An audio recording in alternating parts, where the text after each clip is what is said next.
Today's lesson is topic 5.5, using rounding to estimate. We will use number lines and rounding rules to estimate the product of one-digit numbers multiplied by two- and three-digit numbers. The first problem we're looking at today says Sarah earns $48 a week babysitting. She has saved all of her money for the past 6 weeks. Estimate to find about how much money she has saved. Our key word when we are estimating, when we're looking to decide whether I need an exact answer or an estimation, is this word right here. When you see the word about, you know that you're not necessarily looking for an exact answer, but you are looking for an estimate. In your notes, I want you to go ahead and write down that Sarah earns $48 a week. And I want you to write down that we are looking at the past 6 weeks. This is the information we are going to use as we are getting ready to round. In your notes, go ahead and include 5 or more, add 1 more, 4 or less, let it rest. We have used this already quite a few times this year when we are rounding and estimating. Write the number sentence that represents how much money Sarah has saved. So we always take a look at what we already wrote down from the original problem, which was Sarah saves $48 a week for 6 weeks, and I'm trying to find the total amount. So that's what I'm looking for.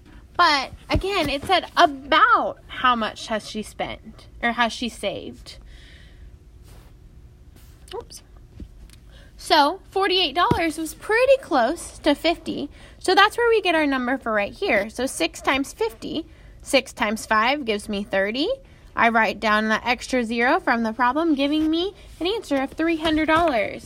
So if I were writing that out in a sentence, I would say that Sarah has saved about $300 in 6 weeks.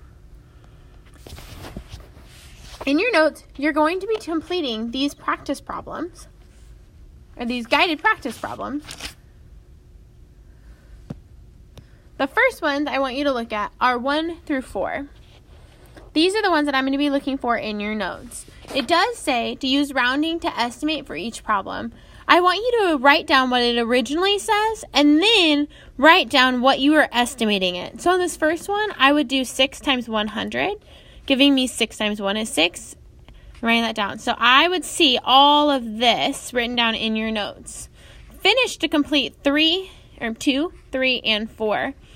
Don't worry about 5, 6, 7, and 8 today. In your notes, you're also going to be completing 11 and 12 right here.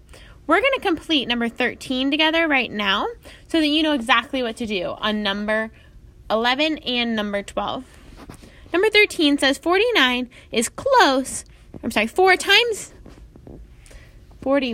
times 9 is close to blank times 9. Sorry, I'm not reading it correctly. 41 times 9. So 41 is close to 40 times 9. So what I'd want you writing in your notes is actually writing this whole thing out with you filling in the blank that goes right here. So 814 is close to 800 times 3. So you'd be writing down the entire sentence that you see plus the answer that you think goes in the box. Go ahead and complete 1, 2, 3, and 4 from the previous slide and numbers 11 and 12 in your notes.